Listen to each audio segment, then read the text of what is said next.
कई दिनों से जंगल में लगातार बारिश हो रही थी, जिसके कारण रानू के घर में तो पानी भर चुका था। हे भगवान, ये बारिश ना जाने कब रुकेगी। पूरे घोंसले में पानी भर गया है। अब मैं क्या करूं? मम्मा जल्दी से भागे, हमारा घर गिरने वाला है। कुकू भैया जल्दी से भागो। ऐसे वो तीनों भागकर बाहर निकले ही थे कि तभी रानू का घर धड़ाम से नीचे गिर जाता है। मम्मा, अब हम कहाँ जाएंगे? हमारा घर तो टूट गया है। कुकू बेटा, बारिश में घर तो नहीं बना सकती, चलो किसी भोले पक्षी से मदद मांगती हैं। ऐसे रानू चिड़िया बारिश में अपने दोनों बच्चों के साथ आश्रय की तलाश में निकल जाती है। वो सबसे पहले मिट्टू के घर जाती है और घर टूटने की सारी बात बताती है। रानू, हमारा घर बहुत कमजोर है, जैसे तैसे हमारा रहना भी मुश्किल है। आप कबूतर के घर जाओ। हरियाली के बाद सुन चिड़िया भागी भागी कबूतर के घर जाती है, लेकिन कबूतर के घर पर तो ताला लगा हुआ था। आखिर में कौवों का घर ही बचा था। चिड़िया भागकर कौवों के घर जाती है। कालू भैया, मेरा घर टूट गया है, कृपया आप मुझे बारिश रुकने तक अपने घर में चंगा दे दे। लेकिन चिड़िया, तुम्हारे अंदर आते ही हमारा घर भी टूट गया तो? गौरी बहन, आपने तो बारिश से पहले ही नया घर बनाया था। मैं टुन्नू की मौत होने की वजह से घर नहीं बना सकी, तो इस वजह से आपका घर नहीं गिरेगा। कृपया हमें अंदर ले ले। लेकिन चिड़िया, हम तुम्हें फ्री में अपने घर में क्यों रखेंगे? तुम्हारे पास कुछ है जो मैं किराए की तरह दे सकूं? मेरे पास अभी तो कुछ नहीं है, लेकिन तुम जो मांगोगे मैं बारिश रुकने पर दे दूंगी। तो फिर बारिश रुकने पर ही हमारे घर आना। अब जाओ यहाँ से। ऐसे वो दोनों अपना दरवाजा बंद कर लेते हैं। चिड़िया अपने दोनों बच्चों के साथ उड़े जा रही थी, तभी उसकी नजर एक झोपड़ी पर जाती है। चिड़िया उसका दरवाजा खटखटाती है। बूढ़ी माँ जी, जल्दी से दरवाजा खोले, मैं बारिश में भीग रही हूँ, कृपया हमारी मदद करें। चिड़िया के बार बार बुलाने पर भी कोई नहीं आता। तब वहाँ से एक अनजान पक्षी गुजरता है, जिसे चिड़िया रोक लेती है। भैया, यहाँ जो बूढ़ी माँ जी रहती थी वो कहाँ गई हैं? चिड़िया, यहाँ जो बूढ़ी पक्षी रहती थी वो कुछ दिन पहले ही मर गई हैं। आप उनकी रिश्तेदार हो क्या? नहीं भाई साहब, मेरा घर बारिश में टूट गया है, मैं तो यहाँ मदद मांगने आई थी। चिड़िया, आप चाहो तो यहाँ रह सकती हो, जब से वो बूढ़ी माँ जी मरी है ये झोपड़ी खाली ही पड़ी है। ऐसे बोलकर वो पक्षी वहाँ से चला जाता है। रानू अपने बच्चों के साथ अंदर आ जाती है। मम्मा, यहाँ तो राशन रखा है, मुझे बहुत भूख लगी है, आप रोटी बना दे।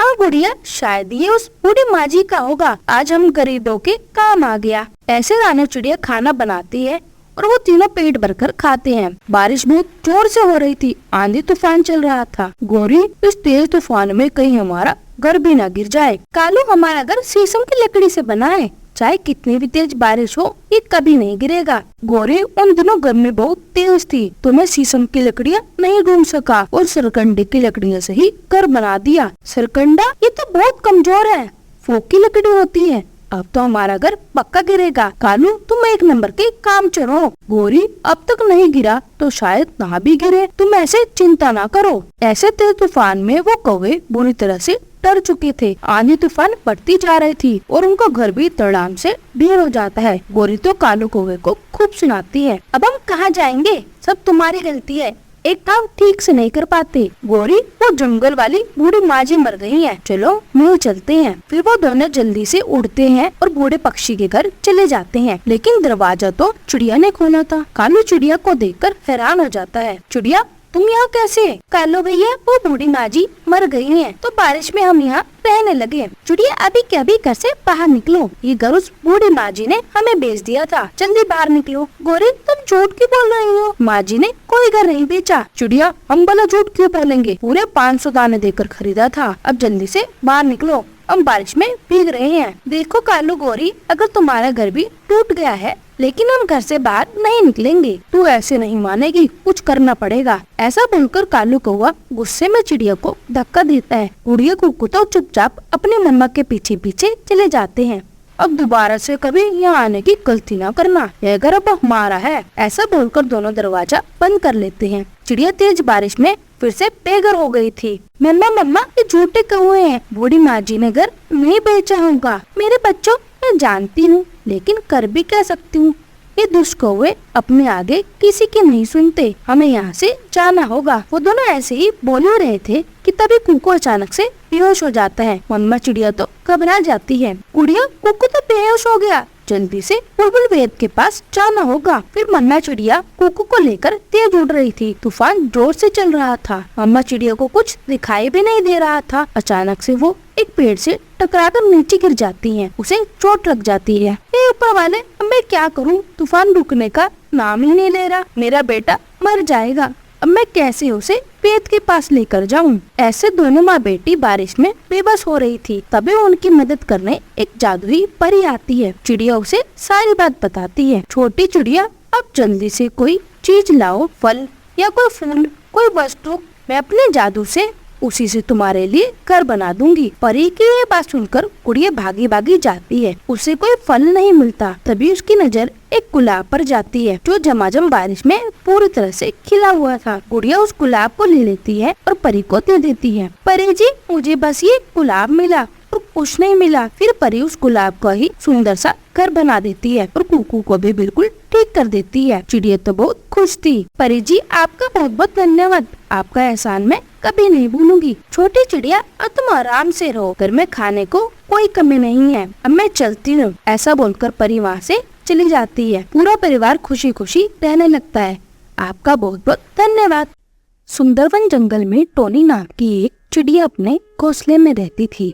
चिड़िया ने अभी अभी 2 अंडे भी दिए थे। हे ईश्वर, मेरे 2 अंडों में से प्यारे प्यारे बच्चे देना।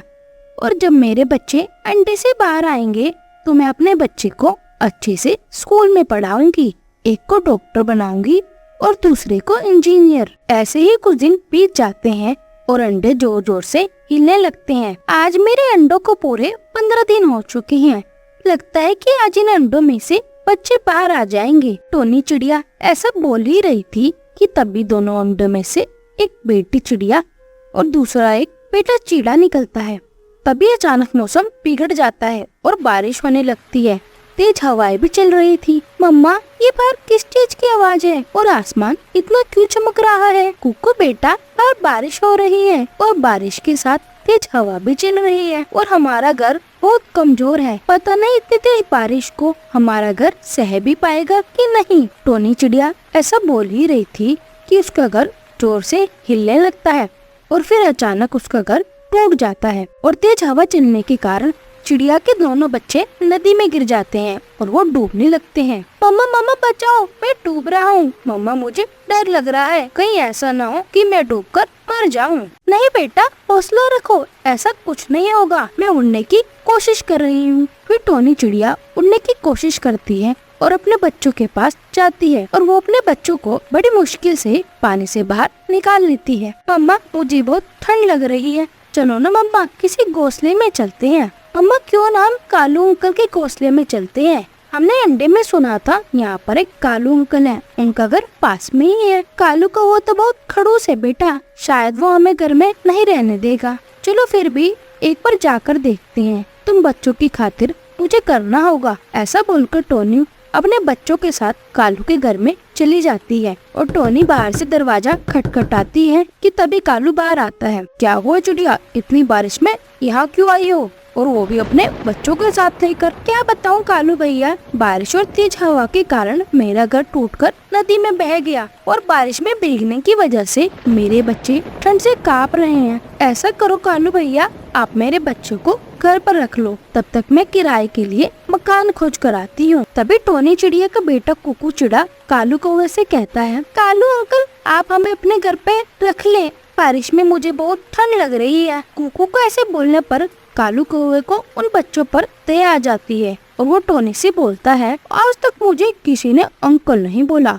अंकल शब्द सुनकर तो मेरा दिल नरम हो गया है। आओ बच्चों, घर के अंदर आओ, जब तक बारिश नहीं रुकती तुम यहाँ रुक सकते हो। फिर कालू कौवा टोनी चिड़िया और उसके बच्चों को घर के अंदर ले जाता है। घर के अंदर तीनों को देखकर कोरी कौवी आग बबूला हो जाती है और अपने पति कालू से कहती है, अरे ओ कालू जी, इन भूखे नंगों को हमारे घर में क्यों लेके आए हो? अरे वो चिड़िया, ये घर के तेरे बाप का है जो इतनी बारिश में अपने बच्चों को लेकर यहाँ आ गई। चलो भागो यहाँ से, अपने बच्चों को लेकर भागो यहाँ से। कोरी, कोई बात नहीं, थोड़ी देर इन बच्चों को यहाँ रुकने दो, बारिश रुकने के बाद चले जाएंगे। ऐसा करो कालू जी, आप इन बच्चों के साथ बाहर जाओ और बारिश में भीगते रहो, पर मैं इन्हें अपने घर में नहीं रखूंगी। तभी गोरी कौवी टोनी चिड़िया और उसके बच्चों को घर से बाहर निकाल देती है। टोनी चिड़िया अपने बच्चों को वहाँ से लेकर चली जाती है। मेरे प्यारे बच्चों, चिंता की कोई बात नहीं है, मैं किसी पेड़ का पत्ता लाकर देती हूँ ताकि हम बारिश से बच सके। तुम बस यहीं रुको, मैं यूँ गई और यूँ आई। ऐसा बोलकर टोनी चिड़िया दूर से बहुत सारे पेड़ के पत्ते ले आती है और अपने दोनों बच्चों के सर पर रख देती है ताकि वे बारिश में नहीं भीगे। बच्चों, अब कुछ देर तक तुम लोग इस बारिश में नहीं भीगोगे। बारिश रुकने के बाद हम घर का बंदोबस्त करेंगे जिससे हम आराम से रह सके। तभी कुकू भूख से बिलबिलाते हुए कहता है, मम्मा मम्मा, मुझे बहुत भूख लगी है।